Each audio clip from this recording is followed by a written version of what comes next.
In the present video session, I'll be explaining the concepts of flow and error control.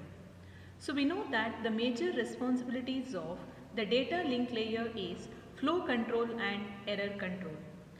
So now we'll consider one scenario in which we are having two entities. One is the production entity and other one is the consumer entity. So one entity which produces an item and the other entity which consumes that item. So we can say that there should be balance between the production as well as consumption. If the item is produced faster than the consumption, what happens is at the consumer side, the consumer may be overloaded and he may discard some of the items. Or else, if the item production becomes slow, at that instant, simply the consumer need to wait for the arrival of items. So the same concept can be applicable in the case of flow control. Data communication requires at least two devices working together. One to send the data and other one is to receive the data. Even such basic arrangements, so we need to maintain the coordination between the sending node and the receiving node. So we know that the major responsibilities of data link layer are flow control and error control. Collectively, these functions are known as data link control. The diagram shows flow control at the data link layer. So here we can consider four different entities. At the sending node, we can consider data link layer and the network layer. Similarly, at the receiving node, we can consider data link layer and the network layer. Instead of considering the relationship between the data link layer and the network layer, here we can consider how the data and or frames can be pushed from the sending node to the receiving node. So here we can observe that we are having, this is the sending node. This sending node will push the frames towards the receiving node. So now suppose the frame arrival rate,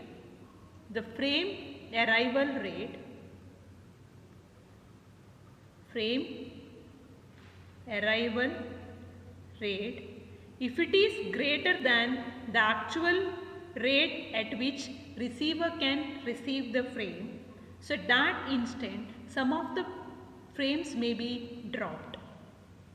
That means the frame arrival rate, if it is greater than the frame which can be received or the rate at which the frames can be received at the destination node.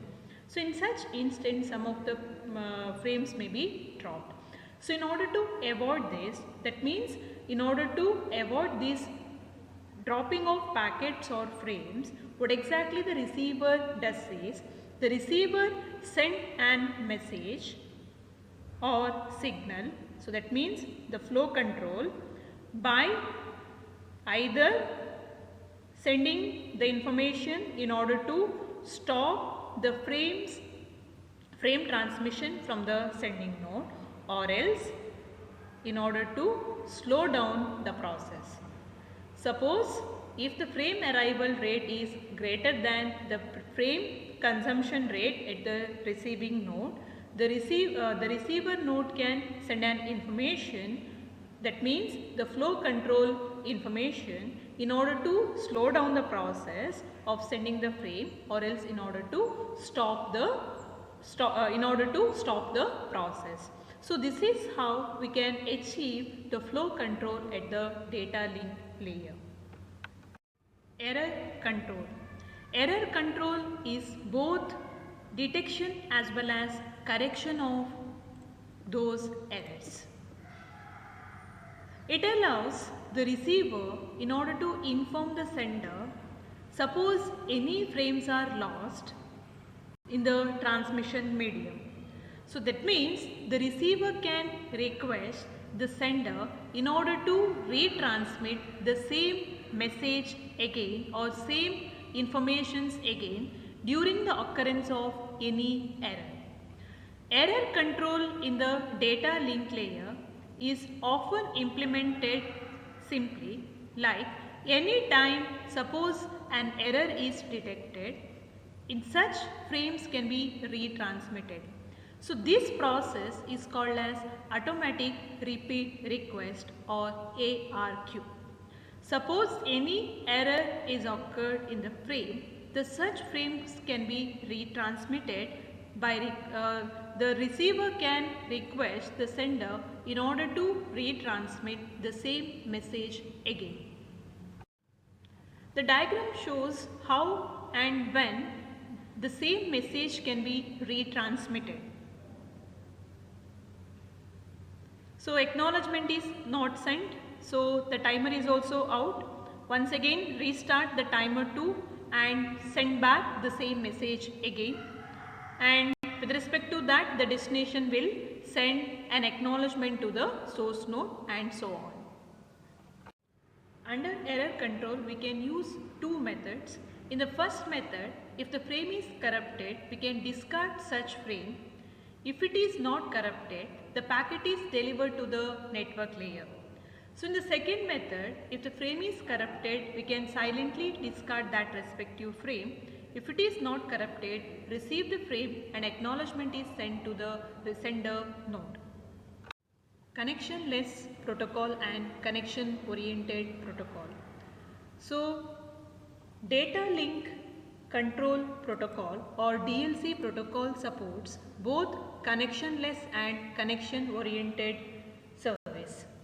So in the case of connectionless protocol, the frames can be sent or transmitted independently without any relationship between the frames from one node to the another node.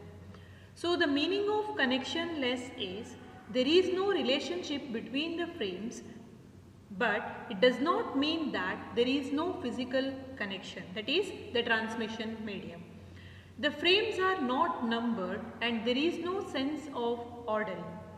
Most of the data link protocols for LANs are connectionless protocol.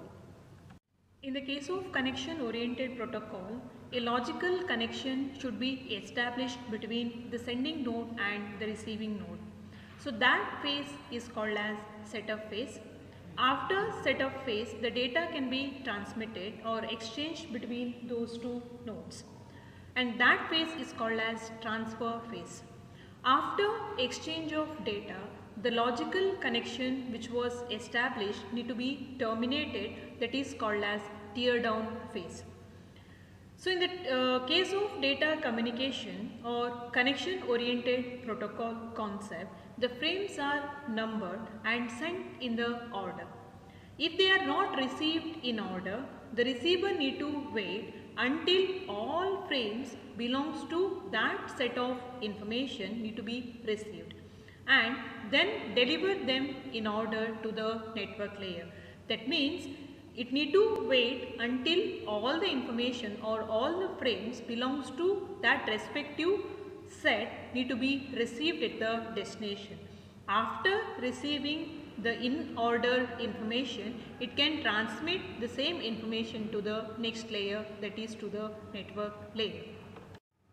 The diagram shows connectionless and connection oriented service represented as finite state machine. It consisting of two states, state 1 and state 2, with 3 events, event 1, event 2, event 3, and 3 different actions like action 1, action 2 and action 3. So the colored arrow shows the starting state, that is state 1. So here we can clearly say that only 3 possible events can be considered or 3 different actions can be considered. So machine starting state is state 1. If event 1 occurs, it can go to state 2. If event 1 occurs, the machine can perform either action 1 or action 2 and it can go to state 2.